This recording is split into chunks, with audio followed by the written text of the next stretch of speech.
नमस्कार दोस्तों, स्वागत है के साथ आपके सामने यहाँ पर चलेंगे। सबसे पहले सबसे बड़ी खबर में आपको बताएंगे दोस्तों, कांग्रेस पार्टी ने अपने मैनिफेस्टो के अंदर किए हैं कई सारे बड़े वादे। बताएंगे कौन कौन से ऐसे वादे किए गए हैं जिसे लेकर भारतीय जनता पार्टी के लोग जबरदस्त तरीके से परेशान दिखाई दे रहे हैं। बताएंगे क्या है पूरा मामला दोस्तों। के साथ में इंडिया गठबंधन के एक प्रत्याशी का नामांकन रद्द कर दिया गया है। बताएंगे किस तरीके से ये नामांकन रद्द किया गया है दोस्तों, क्या कानून का उल्लंघन किया गया है, हाईकोर्ट का दरवाजा खटखटाने की भी जानकारी दी जा रही है। साथ साथ किसानों के बीच पहुंचे थे भारतीय जनता पार्टी के नेता, लेकिन लोगों ने रोकते हुए पूछ लिया पिछले 10 साल में आप लोगों ने क्या किया। इसके बाद बीजेपी के नेता एक भी काम नहीं गिनवा पाए। बताएंगे कहां से जुड़ी बड़ी खबर सामने आ रही है दोस्तों। के साथ में क्या भारतीय जनता पार्टी दूसरे पार्टी के लोगों को बुलाकर चुनाव लड़वा रही है, एक आंकड़े से जानकारी सामने आ रही है। साथ साथ उत्तर प्रदेश के अंदर 17 लाख लोगों को मिली है बड़ी राहत। बताएंगे देश के सुप्रीम कोर्ट ने ऐसा कौन सा फैसला लिया है जिससे उत्तर प्रदेश की योगी सरकार को नोटिस थमाया गया और मोदी सरकार को भी नोटिस थमाया गया है। साथ साथ पिछड़े जाति के एक बड़े नेता बिहार में इंडिया गठबंधन में शामिल हो गए हैं। एक एक करके चलेंगे लोकसभा चुनाव जुड़ी फटाफट सारी बड़ी खबरों की तरफ। लेकिन उससे पहले अगर आप भी मानते हैं कि भारत देश परिवर्तन चाहता है तो इस वीडियो को लाइक करके लाल बटन दबाकर चैनल को सब्सक्राइब करके बेल आइकन दबाकर कमेंट बॉक्स में जय हिंद जय भारत जरूर लिखिएगा दोस्तों। चलते हैं सबसे पहले और सबसे बड़ी खबर की तरफ, जहां पर कांग्रेस पार्टी ने लोकसभा चुनाव के लिए शुक्रवार को घोषणा पत्र जारी कर दिया है। कांग्रेस पार्टी के अध्यक्ष मल्लिकार्जुन खड़गे, कांग्रेस पार्टी संसदीय दल की अध्यक्षा सोनिया गांधी के साथ पूर्व अध्यक्ष राहुल गांधी और घोषणा पत्र समिति के अध्यक्ष पी चिदम्बरम और कांग्रेस पार्टी महासचिव संगठन के केसी वेणुगोपाल ने लोकसभा चुनाव 2024 के लिए कांग्रेस का घोषणा पत्र जारी किया। इस घोषणा पत्र को न्याय पत्र का नाम दिया गया। इसमें तमाम वर्गों के लिए न्याय पर जोर दिया गया। इसमें महिला, युवा, किसान, गरीब आदि शामिल है। पार्टी ने घोषणा पत्र जारी करते हुए कहा कि देश में बेरोजगारी बड़ी समस्या है और यह सरकार अमीरों के लिए है। आप लोग अपनी राय जरूर लिखकर बताएगा। साथ साथ दोस्तों, मध्य प्रदेश में गठबंधन को सबसे तगड़ा झटका लगा है। आपको बता दें कि क्या जानबूझकर इंडिया गठबंधन के लोगों को चुनाव लड़ने तक से रोका जा रहा है। खजुराहो से बड़ी जानकारी सामने आ रही है। मध्य प्रदेश के अंदर कांग्रेस पार्टी और समाजवादी पार्टी के बीच में गठबंधन बना था। समाजवादी पार्टी को खजुराहो की सीट कांग्रेस पार्टी ने दी थी। यहाँ पर सपा ने अपना प्रत्याशी पूर्व विधायक मीरा यादव को बनाया था, लेकिन उनके नामांकन को निरस्त कर दिया गया है। नामांकन फॉर्म पर हस्ताक्षर नहीं करने का हवाला देते हुए नामांकन रद्द कर दिया गया है। दोस्तों बड़ी बात यह है कि इस पूरे मामले पर कांग्रेस पार्टी और समाजवादी पार्टी दोनों ने मिलकर भारतीय जनता पार्टी पर कई सारे गंभीर आरोप लगाए हैं। अखिलेश यादव ने कहा कि लोकसभा चुनाव के मद्देनजर ये खुलेआम लोकतंत्र का हनन हो रहा है और इसके बाद हाईकोर्ट का दरवाजा खटखटाने को लेकर भी पार्टी की ओर से जानकारी दी जा रही है। देखते हैं क्या अपडेट सामने आएगी दोस्तों। साथ साथ 2019 के चुनाव में जिस तरीके से कांग्रेस पार्टी की छवि को धूमिल किया गया था, कांग्रेस पार्टी इस बार काफी ज्यादा सचेत होकर आगे बढ़ रही है। सबसे पहले राहुल गांधी के नामांकन रैली के दौरान IUML के झंडों को आने की इजाजत नहीं दी गई। इसके बाद एक और बड़ी जानकारी कर्नाटका से है दोस्तों, जहां पर SDPI जो PFI से जुड़ा हुआ एक संगठन बताया जाता है, उसने कांग्रेस पार्टी को समर्थन की बात कही थी कर्नाटका में। इसके बाद कांग्रेस पार्टी ने औपचारिक बयान देते हुए स्पष्ट कर दिया है कि हम किसी भी बहुसंख्यक या अल्पसंख्यक सांप्रदायिकता का समर्थन नहीं करते हैं। इसीलिए SDPI जिसे लेकर दावा किया जाता है कि PFI के साथ उसके संबंध है, हम उसका समर्थन नहीं लेंगे। कांग्रेस पार्टी ने SDPI के समर्थन का इंकार कर दिया है। दरअसल दोस्तों, कर्नाटका और पूरे दक्षिण भारत की राजनीति एक नए तरीके की होती है और उत्तर भारत की राजनीति दूसरे नए तरीके की होती है। दक्षिण भारत की राजनीति में SDPI जैसे कई सारे संगठन है जिसे लेकर बीजेपी मुद्दा बनाती है तो कुछ ज्यादा फायदा बीजेपी को नहीं मिल पाता, लेकिन उत्तर भारत के अंदर कांग्रेस पार्टी को इन्हीं सारे न्यूज के माध्यम से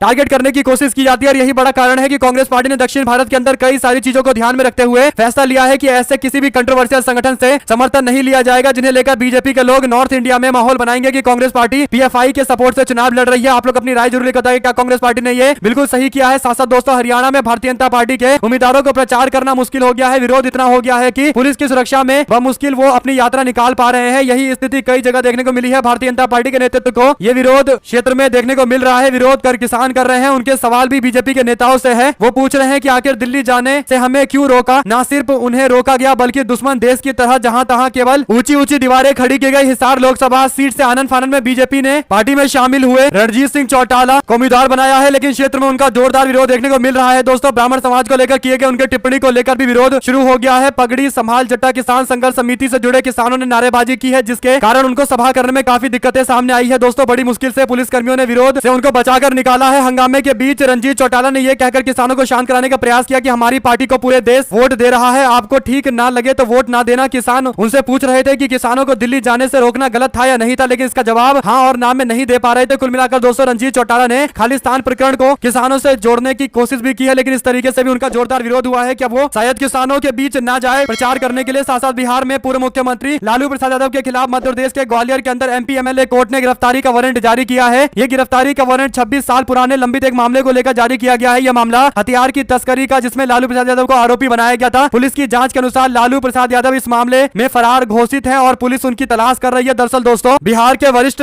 नेता और कई बार मुख्यमंत्री रह चुके लालू यादव को फरार बताया जा रहा है। चुनाव से पहले इस तरीके के मामले सामने आने के बाद आप लोग की जो भी राय हो दोस्तों लिखकर जो बताया, क्या ये सहयोग है या फिर प्रयोग है। साथ साथ आपको बता दें कि भारतीय जनता पार्टी के नेता और उत्तर प्रदेश के उप मुख्यमंत्री ब्रजेश पाठक के द्वारा ओपी राजभर के बेटे को नीचे झुककर लोगों से प्रणाम करने के लिए कहा गया। इस पूरे मामले पर कई तरीके से सवाल खड़े किए जा रहे हैं। अखिलेश यादव ने वीडियो शेयर करते लिखा कि यह है बीजेपी के प्रभुत्ववादी लोगों का अहंकार, जो अपने साथी दलों के नेताओं को दंडवत होकर माफी मांगने के लिए विवश कर रहे हैं। ये अपमान की पराकाष्ठा है। बीजेपी के संपूर्ण दल को इस कुकृत्य के लिए सामूहिक दंडवत क्षमा मांगनी चाहिए। बीजेपी ने एक व्यक्ति नहीं बल्कि पूरे समाज का अपमान किया है। जिस समाज से वो आते हैं, राजभर समाज इस अपमान के विरोध में बीजेपी के खिलाफ वोट डालेगा। भाजपा की सामंती सोच को जड़ से उखाड़ कर फेंकेंगे। दरअसल दोस्तों, ओपी राजभर क्योंकि भारतीय जनता पार्टी के साथ अलायंस में है, तो वो कह रहे हैं कि ऐसी कोई बात नहीं है जो अखिलेश यादव दावा कर रहे हैं। जनता के सामने जाकर सबको सर झुकाना पड़ता है। इस तरीके से दोस्तों मामले को अलग दिशा में ले जाने का प्रयास ओपी राजभर कर रहे हैं, क्योंकि उनको डिफेंड करना है पूरे मामले को। साथ साथ बीजेपी को चुनाव लड़ने के लिए प्रत्याशी नहीं मिल रहे हैं। इस तरीके से आंकड़े जारी करते बताया गया है कि पूरे देश भर के अंदर भारतीय जनता पार्टी ने लगभग 28% ऐसे प्रत्याशियों को मैदान में उतारा है जो दूसरे राजनीतिक दल को छोड़कर भारतीय जनता पार्टी में शामिल हुए हैं। क्या बीजेपी अपने लोगों को मैदान में नहीं उतार पा रही है? लगभग 1/3 बीजेपी को दूसरे लोगों को मैदान में उतारना पड़ रहा है। आप लोग अपनी राय जरूर बताइए। साथ साथ दोस्तों, उत्तर प्रदेश के मदरसा एक्ट को सुप्रीम कोर्ट ने इलाहाबाद हाईकोर्ट के फैसले पर अंतरिम रोक लगा दी है। आपको बता दें कि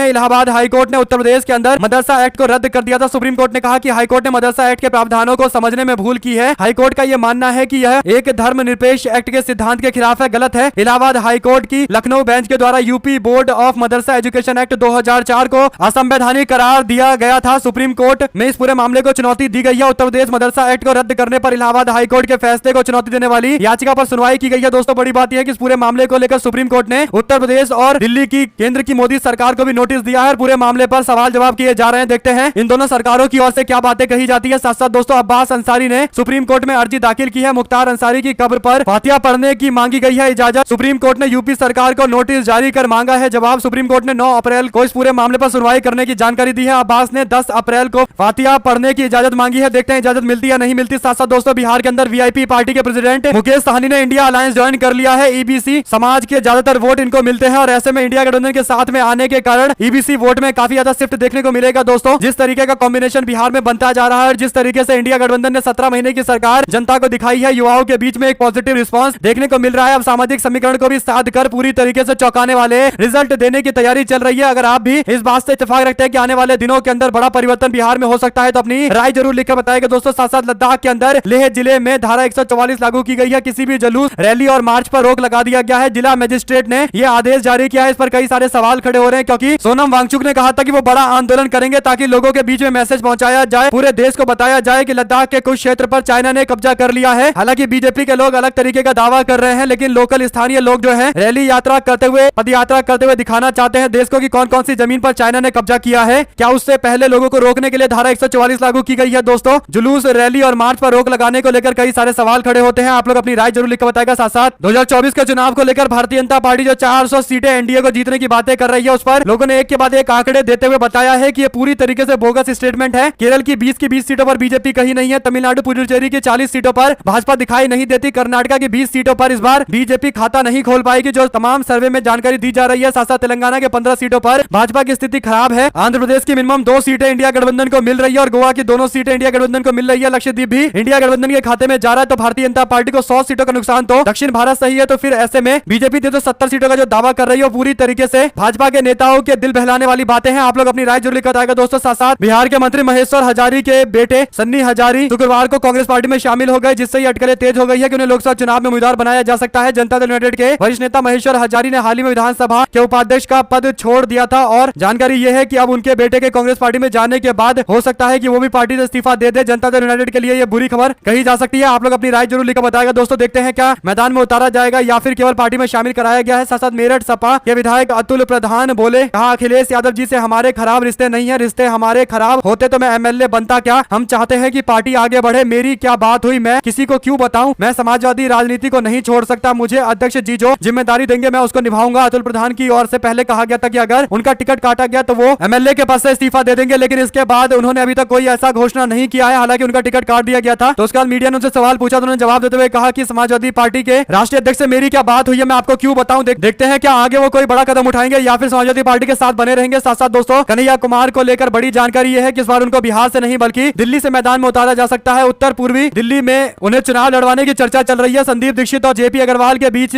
के मसले के चलते कन्हैया कुमार पर नहीं हो सका है अभी फैसला। जहां एक तरफ बीजेपी के सारे उम्मीदवार घोषित हो गए हैं, वहीं पर कांग्रेस पार्टी अभी निर्णय नहीं ले पा रही है। देखते हैं इस सीट पर कांग्रेस पार्टी किसको उम्मीदवार बनाती है। कन्हैया कुमार चुनाव जरूर लड़ेंगे, ये बात पूरी तरीके से तय दिखाई दे रही है, लेकिन बिहार के अंदर समीकरण वैसे नहीं बन पाए जिससे वो मैदान में उतर सके। साथ साथ दोस्तों लेह लद्दाख के एपेक्स बॉडी और क्लाइमेट एक्टिविस्ट सोनम वांगचुक लद्दाख को राज्य का दर्जा देने की मांग को लेकर आंदोलन कर रहे हैं। इस दौरान उन्होंने 21 दिनों का अनशन किया। 10 दिन तक महिलाएं अनशन पर रही। इस दौरान महिलाओं के आने और युवाओं के जाने में अंतराल था। आज 4 अप्रैल को 3 दिन की अनशन के लिए बहुत सारे लोग साथ में बैठे। कुल मिलाकर दोस्तों उनका आंदोलन लगातार निरंतर जारी है। 7 तारीख को होने वाली सभा को लेकर भी तैयारी चल रही थी, लेकिन उससे पहले 144 लागू कर दी गई है। सोनम वांगचुक ने इसे लेकर नाराजगी व्यक्त की। उन्होंने कहा कि ना बयानबाजी, ना मार्च, ना इकट्ठा होने की इजाजत दी जा रही है। माहौल बिगाड़ा जा सकता है। आप लोग अपनी राय जरूर लिखकर बताएगा दोस्तों। साथ साथ क्या नीतीश कुमार इस बार चिराग पासवान और उनकी पार्टी से बदला लेने की तैयारी कर रहे हैं? विधानसभा चुनाव के दौरान चिराग पासवान ने एनडीए गठबंधन से अलग होकर जनता दल यूनाइटेड नीतीश कुमार की पार्टी के उम्मीदवार के सामने अपने उम्मीदवार उतार दिए थे, जिसके कारण जेडीयू जो पहले नंबर 1 पार्टी हुआ करती थी, पिछली बार के चुनाव में जेडीयू नंबर 3 पार्टी बनकर सबसे नीचे आ गई, अपने सबसे बुरे स्थिति में आ गई। उसके बाद एनडीए गठबंधन में जेडीयू और चिराग पासवान दोनों की पार्टी है दोस्तों। ऐसे में क्या चिराग पासवान की पार्टी से बदला लेने के लिए जेडीयू ने तैयारी कर ली है? मिली जानकारी के अनुसार नीतीश कुमार की पार्टी ने चिराग पासवान की पार्टी के कई सारे नेताओं को अपनी पार्टी में शामिल कराया है, यानी आपस में ही गठबंधन में है। इसके बावजूद एक दूसरे की पार्टी को तोड़ रहे हैं, वो भी चुनाव से पहले। ये साफ संकेत है दोस्तों कि नीतीश कुमार भी मंझे हुए नेता है, उनको पता है कि कैसे पुराने बदले निकाले जाते हैं। आप लोग अपनी राय जरूर लिखकर बताएगा। साथ साथ मेरठ के अंदर भारतीय जनता पार्टी ने अरुण गोविल को मैदान में उतारा है, जिनका राजनीति से दूर दूर तक कोई लेना देना था नहीं। पार्टी के कार्यकर्ताओं को पता भी नहीं चला और वरिष्ठ नेता का टिकट काटकर नए नवेले नेता को मैदान में उतारा गया है दोस्तों। अरुण गोविल जो रामायण सीरियल से काफी ज्यादा फेमस हुए हैं और राम मंदिर प्राण प्रतिष्ठा कार्यक्रम में भी दिखाई दे रहे थे। इसके बाद उनसे मीडिया वालों ने सवाल पूछा तो उन्होंने जवाब देते हुए कहा कि मैं यहां से एक बार चुनाव जीत जाऊं, उसके बाद मैं क्षेत्र की समस्या के पता लगाऊंगा और उसके अनुसार काम करूंगा। यानी दोस्तों मेरठ के अंदर प्रचार करने के लिए पहुंच गए हैं और चुनाव लड़ रहे हैं, लोगों से मुलाकात भी कर रहे हैं, लेकिन उन्हें यही नहीं पता कि कौन सी समस्या है मेरठ के अंदर, तो लोगों को क्या बताकर वोट मांग रहे हैं, ये सबसे बड़ा सवाल है। इस पर सदफ जफर ने कहा कि इनके हिसाब से ये पहले चुने जाएंगे, बाद में समस्या का पता लगाएंगे, फिर आश्वासन देंगे। इसी सबसे 5 साल गुजर जाएंगे। मेरठ की जनता के हिसाब से तुम तो ठहरे परदेसी, साथ क्या निभाओगे, चुनाव के बाद मुंबई लौट जाओगे। यानी दोस्तों ऐसे ऐसे लोगों को भारतीय जनता पार्टी कैंडिडेट बना रही है जो या तो एक्टर है या फिर उनका राजनीति से कोई दूर दूर तक लेना देना नहीं है, और इस तरीके का बयान खुलेआम दे रहे हैं कि वो पता करेंगे चुनाव जीतने के बाद की क्या समस्या है, यानी चुनाव के बाद ये डिसाइड करेंगे। आप लोग अपनी राय जरूर लिखकर बताएगा। साथ साथ दोस्तों राजीव चंद्रशेखर और शशि थरूर एक दूसरे के खिलाफ चुनाव लड़ रहे हैं। एक प्रेस कॉन्फ्रेंस में कई सारे सवाल दोनों नेताओं से पूछे गए, दोनों ने अपने अपने तरीके से जवाब दिया है, लेकिन राजीव चंद्रशेखर जो भारतीय जनता पार्टी के कैंडिडेट हैं, उनसे ये सवाल पूछा गया कि आपने कर्नाटका में एमपी रहते हुए कौन सा ऐसा बड़ा काम कर दिया है जो अब आप यहाँ पर तिरुवनंतपुरम में आकर चुनाव लड़के हमारे लिए अच्छे काम करेंगे। तो इस पर उनके पास कोई जवाब नहीं था। सोशल मीडिया पर उनका वीडियो जो मलयालम जानते हैं उनके बीच काफी ज्यादा शेयर किया जा रहा है दोस्तों। आप लोग अपनी राय जरूर लिख बताएगा। साथ साथ लोकसभा चुनाव की हलचलों के बीच महाराष्ट्र के अंदर एक महत्वपूर्ण राजनीतिक घटना हुई है। नागपुर सेंट्रल जेल में आजीवन कारावास की सजा काट रहे माफिया डॉन से नेता बने अरुण गुलाब गवली को समय से पहले जेल से रिहा कर दिया गया है। हाईकोर्ट ने शुक्रवार को गवली की रिहाई की मांग वाली याचिका को मंजूर करते हुए सरकार को फैसला लेने का आदेश दिया है। न्यायमूर्ति विनय जोशी और न्यायमूर्ति वृषाली जोशी की खंडपीठ ने अरुण गवली की याचिका को स्वीकार कर लिया है। उनके वकील मीर नगमान अली ने बताया कि गवली का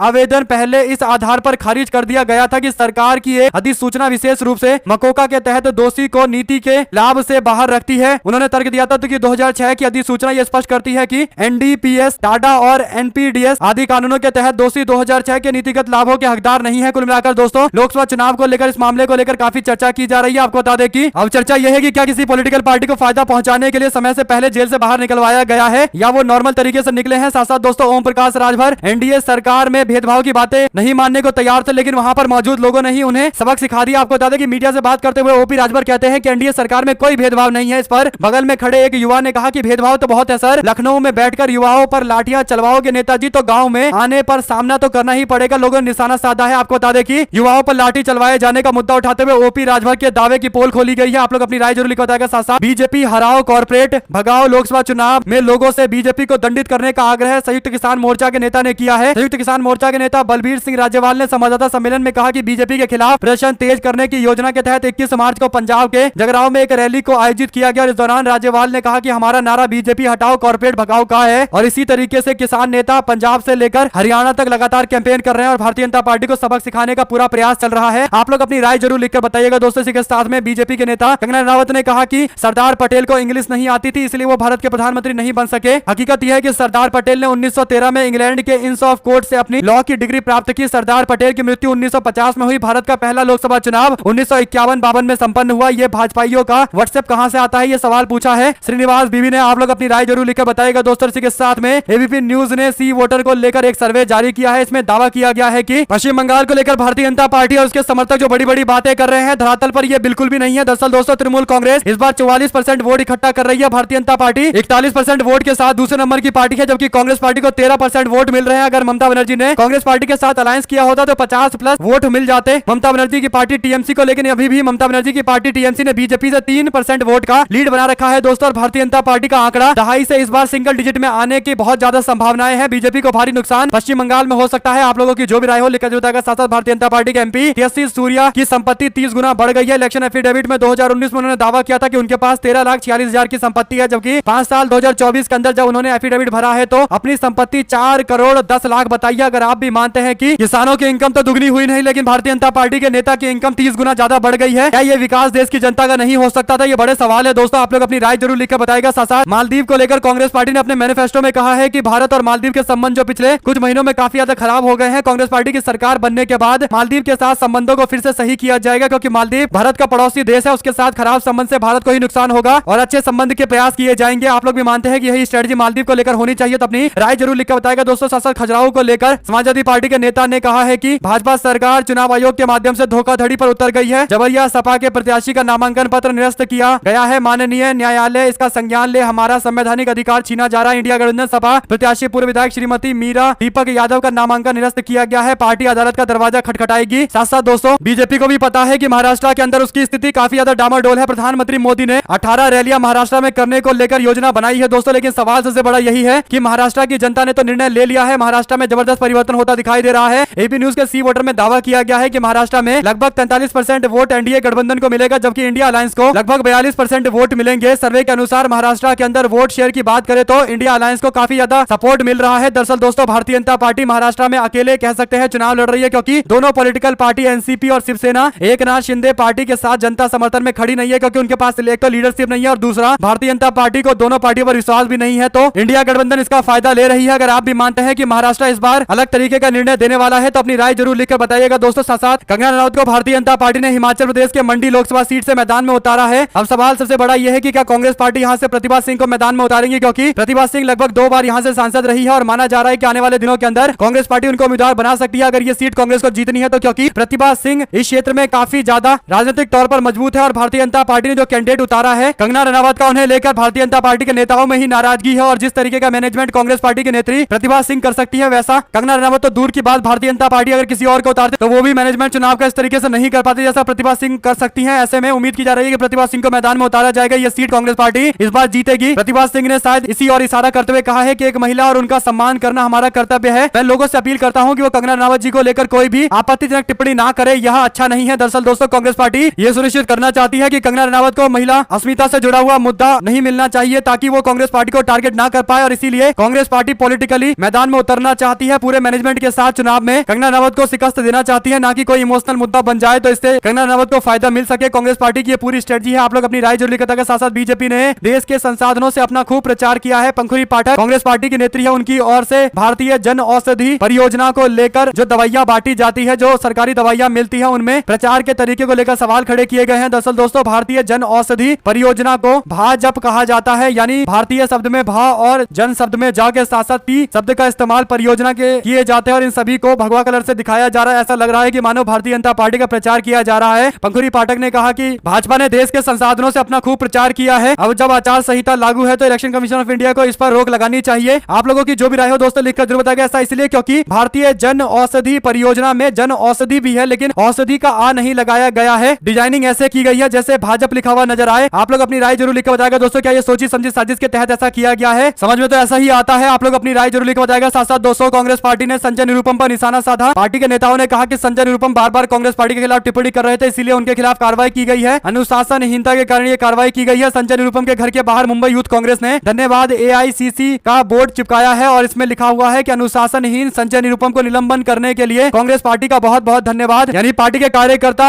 इस फैसले का समर्थन कर रहे हैं, जबकि संजय निरुपम का मानना है कि उन्होंने तो पहले ही इस्तीफा दे दिया है, उनको निलंबित नहीं किया गया है। साथ दोस्तों बिहार में अब सीट बंटवारे को लेकर बड़े बदलाव देखने को मिल रहे हैं। वीआईपी पार्टी के साथ में आने के बाद आरजेडी 23 सीटों पर चुनाव लड़ रही है। कांग्रेस पार्टी को 9 सीटें, सीपीआई एमएल को 3 सीटें, वीआईपी पार्टी को 3 सीटें मिली है, सीपीआई पार्टी को 1 सीट और सीपीएम पार्टी को 1 सीट मिली है। यानी आरजेडी ने अपने कोटे से तीनों की तीनों सीटें वीआईपी पार्टी को दी है, जो अच्छी बात है। बीजेपी की तुलना में अदर्स पार्टी के पास जितनी ज्यादा सीट होंगी उसी से ही तय होगा कि देश के अंदर क्या एब्सोल्यूट मेजोरिटी वाली सरकार बनने वाली है या फिर भारतीय जनता पार्टी को दूसरे पार्टियों पर निर्भर होना पड़ेगा या फिर बीजेपी की जबरदस्त शिकस्त होने वाली है। जो भी जानकारी आगे आती रहेगी आप लगातार पहुंचाते रहेंगे। साथ साथ नेताजी सुभाष चंद्र बोस मामले को लेकर कंगना रनावत ने जो टिप्पणी की थी, उनको पहला प्रधानमंत्री बनाया था, तो अब हेमंत बिस्व शर्मा जिनको राहुल गांधी दो दिखाई देते हैं, उन्होंने बचाव किया है। आप लोग अपनी राय जरूर लिखकर बताएगा। हमारे साथ लगातार जुड़े रहने के लिए सभी दोस्तों, भाइयों, बहनों, मित्रों का बहुत बहुत धन्यवाद। ज्यादा से ज्यादा इस वीडियो को अपने लोगों तक शेयर कीजिएगा ताकि सभी तक ये इन्फॉर्मेशन पहुंचती रहे। दोस्तों बहुत बहुत धन्यवाद।